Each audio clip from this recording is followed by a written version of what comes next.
November 19th, 2025. At 0800 hours, the Russian Navy's spy ship Yantar drifted within striking distance of British waters, its sleek hull glinting under the grey North Sea sky. Unlike previous sorties, this one carried an unusual air of intent. The Yantar was not simply passing through international waters. On board, systems hummed, sensors scanned, and the crew prepared for engagement, unaware that across the sea, the Royal Air Force was already mobilizing to intercept the vessel. The tension was quiet but thick, like the calm before a storm that had been brewing for years. Minutes later, a P-8A Poseidon maritime patrol aircraft emerged from the clouds, sweeping low over the waves, its crew scanning for the Russian intruder. Simultaneously, a Type 23 frigate moved into position, a shadow on the horizon meant to observe and, if necessary, challenge the spy ship. The Yantar's crew, trained in years of naval reconnaissance, tracked the incoming aircraft with precision instruments. Then came a glint of green light cutting across the Poseidon's cockpit, a laser fired deliberately from the Russian ship. The RAF crew recoiled, protective visors shielding their eyes, and for a heartbeat, the air was alive with tension. Before we continue, hit like and subscribe. It really helps the channel grow. The use of a laser against an aircraft in international waters marked a significant escalation. This was no accidental reflection or routine signal. Each system on board the Yantar, from electro-optical sensors to satellite-linked surveillance arrays, was capable of far more than a momentary dazzle. While the laser in question posed no permanent threat, it served as a message. Across the North Sea, British commanders understood that the Russians were testing boundaries, probing reactions, and signaling capabilities that could, in future, be far more dangerous.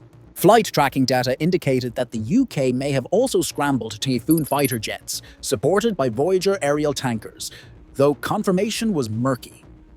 The goal was clear: assert airspace awareness, monitor the Yantar's movement, and prepare for escalation. The spy ship's crew, experienced in operating under surveillance, adjusted their tactics in real time. Every radar sweep, every sonar ping, every electronic signal was calibrated to observe the British's response, to gauge reaction times, and to identify weaknesses in NATO coordination. The tension between observation and provocation was subtle but real. Back on the P-8A, the crew noted the pattern. The Yantar did not simply cruise, it loitered, positioning itself near critical undersea infrastructure. Cables and pipelines beneath the waves carried the lifeblood of international communications and energy. The British crew's eyes scanned, instruments cross-checking with known cable maps, but the Yantar had a history that suggested more than curiosity. The vessel's submersibles, capable of reaching depths of 20,000 feet, meant that the potential for covert operations against undersea networks was very real. Each pass, each turn of the hull, raised questions about intent. Meanwhile, UK Defence Secretary John Healey issued statements confirming awareness of the incursion. The message was precise. The UK could track the spy ship and respond if necessary, but the demonstration of surveillance capabilities extended beyond mere words. The British were signaling that any misstep by the Russians would be observed, measured, and countered. Past incidents had already tested this resolve, including the Yantar's previous incursions near the Netherlands, where Dutch naval forces escorted the vessel away, confirming a pattern of deliberate provocations. On board the Yantar, crew members monitored the RAF aircraft with careful attention, noting reactions, shield use, and communication protocols. The British pilots, while protected, had a momentary disruption in visual clarity.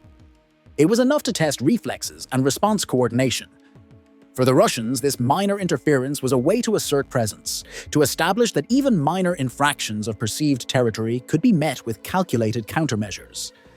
Every beam of light, every flash, was a signal to measure boundaries. Beyond the immediate North Sea incident, the UK was rapidly increasing defence expenditure. In June, Labour had committed £1.5 billion to establishing 6 new munitions factories across Scotland and Wales, adding 1,000 jobs and securing explosive production for potential conflict scenarios. Overall defence spending had reached £60,200 million for 2024-2025, with projections for an additional £2 billion in 2025-2026. Incremental growth, while steady, highlighted that European powers were preparing for increasing threats, aware that Russia's hybrid warfare was evolving. The Yantar itself had a history of complex deployments. Back in January 2018, it was sent to Argentina to locate a missing submarine, which had been lost with 44 crew members. That mission, ostensibly humanitarian, revealed the vessel's capabilities. Oceanographic research that doubled as surveillance. Sensors that mapped ocean floors, remotely operated submersibles, and data collection platforms made the Yantar a tool capable of identifying undersea cables, pipelines, and other critical infrastructure. What seemed benign could be turned into a strategic vector. In late 2024, the Royal Navy escalated its posture near the Yantar by surfacing a submarine within striking range. This deliberate exposure was rare, signaling that the UK had the capability to neutralize threats if provocation escalated. Submarines rarely reveal their locations unless strategic advantage demands it, and the surfacing near the Yantar demonstrated a high degree of confidence in underwater tracking, reinforcing the UK's readiness to confront hybrid operations. The combination of surveillance, laser testing, and submarine deterrence formed a layered defense matrix. Russia's own rhetoric mirrored the increasing operational pressure. Sergei Lavrov, foreign minister and longtime Putin loyalist, framed the UK as a global provocateur, referencing intelligence operations and alleged defections that were likely fabricated. Russian media painted a narrative in which Britain was the instigator, while the Yantar's presence was framed as benign or defensive. Yet the reality of laser harassment, persistent loitering near infrastructure, and repeated incursions revealed a coordinated effort to challenge NATO's European members and test the limits of response. From an intelligence perspective, the Yantar's capabilities extended far beyond optics and lasers. Submersibles able to reach 20,000 feet, high-resolution sonar arrays, and the ability to manipulate undersea cables gave the vessel the potential to interfere with global communications. Pipelines, while redundant, remained vulnerable to precise mapping and disruption. The UK had moved to restrict Russian gas imports, amplifying the strategic relevance of the spy ship's mission. At 0900 hours, the Yantar altered course slightly, hugging the edge of British territorial waters. Sensors scanned the sea, the ship's hull vibrating lightly as engines adjusted to maintain position while avoiding detection from the Type 23 frigate. On the bridge, officers tracked radar contacts, noting the Poseidon circling overhead. Every electronic signal from the aircraft was logged, analyzed, and cross-referenced against known NATO frequencies. In response, the RAF maintained a low-altitude patrol pattern, ensuring the spy ship could be observed but not provoked into any overtly aggressive act. The laser engagement from the Yantar had already become a subject of intense analysis. British defense analysts debated whether this was a rehearsal for more potent capabilities or a psychological test. Lasers onboard Russian intelligence ships can range from obscuring optics to far more powerful units capable of damaging electronic components, though deployment of such systems is rare and typically reserved for high-stakes conflict zones. On November 19th, the beam was mostly harmless, but sent a clear signal of intent. The Yantar was testing, probing, and gathering data on both reaction times and protocol adherence. Meanwhile, intelligence officers reviewed the ship's prior activity across Europe. In early November, the Yantar had loitered near Dutch waters, prompting deployment of the offshore patrol vessel HNLMS Friesland. Its mission: track the spy ship and ensure no tampering occurred with undersea infrastructure. The Dutch had also dispatched the hydrographic survey vessel HNLMS Snellius to examine potential seabed disturbances. Each prior engagement confirmed a deliberate pattern. The Yantar operated near critical infrastructure, collected data, and left without overt confrontation, relying on stealth and technical superiority to achieve its goals. Back in the North Sea, the Poseidon maintained its patrol orbit, the crew alternating between visual scanning and electronic sweeps. The P-8A's sensors could detect surface vessels at distances exceeding 20 kilometers, and its maritime radar mapped thermal signatures and electronic emissions. The RAF pilots communicated with the Type 23 frigate, coordinating maneuvers and relaying observations of the Yantar's laser systems. The ship's small bursts of green light continued intermittently, designed to test both electronic sensors and human response under operational conditions. As the morning progressed, UK authorities weighed options for a measured response.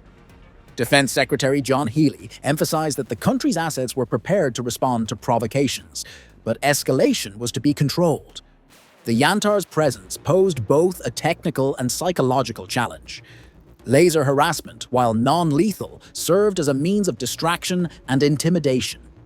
Commanders considered this incident part of a broader pattern of hybrid warfare, where Russia leverages psychological operations, technical espionage, and targeted provocations to project influence without engaging in conventional combat. Across the bridge of the Yantar, Russian officers monitored the RAF aircraft and frigate movements with deliberate precision. Every change in course, every frequency broadcast, every radar sweep was logged. Submersible deployment systems were on standby, capable of reaching depths exceeding 20,000 feet. Though no deployment occurred during this incursion, the potential was significant. Analysts in London noted that the ship's ability to interfere with undersea cables could have global consequences, as these lines carry the majority of international data traffic. In parallel, Britain's budget for defense preparedness continued to expand. Following June commitments, an additional munitions production initiative had secured 1,000 jobs and ensured a domestic supply of explosives for potential contingency operations. Spending growth for the fiscal year 2025-2026 was projected at 3.8%, with total outlay exceeding £62 billion. The incremental build-up was both a practical and symbolic signal. The UK recognized the increasing complexity of modern hybrid threats and was positioning itself to respond at both strategic and operational levels. The Yantar's historical deployments added weight to the current confrontation. Its 2018 mission to Argentina, ostensibly to locate a missing submarine, revealed the dual-use nature of its technology. Oceanographic equipment, high-resolution sonar, and remotely operated vehicles were framed as research tools, but the intelligence potential was undeniable. Mapping undersea terrain, identifying cable routes, and tracking maritime traffic gave Russia a strategic advantage in both surveillance and potential sabotage operations. On the morning of November 19th, the RAF's P-8A continued to track and record the ship's movements. Crews noted subtle changes in the Yantar's speed and heading, indications of deliberate positioning over subsea pipelines and fiber optic networks. Each adjustment reinforced the theory that the vessel's operations were part of a coordinated hybrid strategy aimed at testing UK response protocols. Meanwhile, the Type 23 frigate maintained a protective perimeter, providing both a monitoring platform and a potential deterrent against any escalatory maneuvers from the Russian ship. Sergei Lavrov and the FSB projected a narrative framing the Yantar's presence as benign or defensive, while accusing the UK of provocative intelligence operations. These statements were paired with sporadic media coverage suggesting British culpability in alleged attempted defections or intelligence disruptions, though verification was minimal. Beneath the waves, the Yantar's submersibles remained on standby, capable of reaching depths far exceeding those required for civilian maritime activity. Even without direct engagement, the ability to manipulate undersea infrastructure created a persistent strategic vulnerability. British planners had accounted for this, ensuring that detection and response capabilities were continuously active, with the P-8A providing surface coordination and the Type 23 frigate ready to intervene if provocation escalated beyond acceptable thresholds. By mid-morning, British authorities had established a clear assessment. The Yantar's laser engagements, while minor, signaled intent and served as a method of psychological testing. Each exposure, each calculated flare, provided data to the Russian crew on operational procedures, reaction timing, and coordination between air and naval units. This small escalation highlighted a broader trend in Russian hybrid operations, where minimal physical force is applied to achieve maximum intelligence gain, while carefully avoiding incidents that would justify overt retaliation. In context, the Yantar's incursion reflected a continuum of Russian hybrid activity throughout 2025, from drone flights into Polish airspace to minor sabotage and infrastructure probing. Moscow has employed a multi-layered approach to test NATO readiness. At 1100 hours, the Yantar began a slow drift, its sensors sweeping the North Sea for subtle anomalies.